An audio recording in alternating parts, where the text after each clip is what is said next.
বানে বিধ্বস্ত কৰা জাজিমুখৰ হাতীশালত সাংসদ গৌৰৱ গগৈ বানাক্ৰান্তৰ সমস্যাৰ বুজ লয় বিজেপি চৰকাৰৰ বিৰুদ্ধে সৰব সাংসদগৰাকী বানাক্ৰান্তৰ সমস্যাৰ বিষয়ে মাত মতাটো যদি ৰাজনীতি হয় তেনেহলে এনে ৰাজনীতি কংগ্ৰেছে কৰি যাব চৰকাৰখনে সমস্যাসমূহ সমাধানৰ ব্যৱস্থা নকৰি সমস্যাসমূহ গাব দিয়াৰ চেষ্টা চলাইছে বিজেপিয়ে ধনৱন্তসকলৰ বাবে ৰাজনীতি কৰে কিন্তু কংগ্ৰেছে দৰিদ্ৰ লোকৰ কল্যাণৰ বাবে ৰাজনীতি কৰে বান সাহায্য প্ৰদান পৰ্যাপ্ত নহয় বুলি মন্তব্য প্ৰকাশ কৰে সাংসদগৰাকীয়ে যি ধৰণৰ ইয়াত নতুন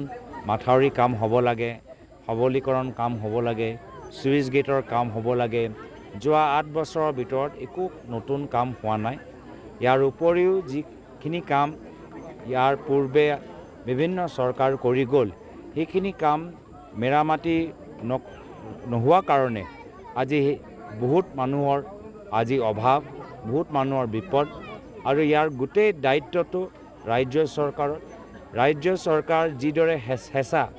কেন্দ্ৰৰ বিজেপি চৰকাৰৰ ওপৰত দিব লাগে তেওঁলোকে দিব পৰা নাই যাৰ ফলত কেন্দ্ৰ চৰকাৰৰ পৰা যিমান পৰিমাণৰ টকা পাব লাগে আমাৰ ৰাইজে তেওঁলোকে পোৱা নাই যাৰ ফলত সৰু সুৰা প্ৰজেক্টবোৰ হৈ আছে মাইনাৰ ৰিপেয়াৰ কামবোৰ হৈ আছে কিন্তু একো মেজৰ কাম হোৱা নাই আজি আপোনালোকে জানে যে মুম্বাইৰ পৰা আহমেদাবাদ যোৱা বুলেট ট্ৰেইনৰ কাৰণে কেন্দ্ৰ চৰকাৰে 1 লাখ কোটি টকা বাজেটত ৰাখি থৈছে কিন্তু অসমত বানপানী নিয়ন্ত্ৰণৰ ক্ষেত্ৰত আমি 50 কোটি 100 কোটি পাওঁ এই মুম্বাই আহমেদাবাদ বুলেট ট্ৰেইন বেছি গুৰুত্বপূৰ্ণ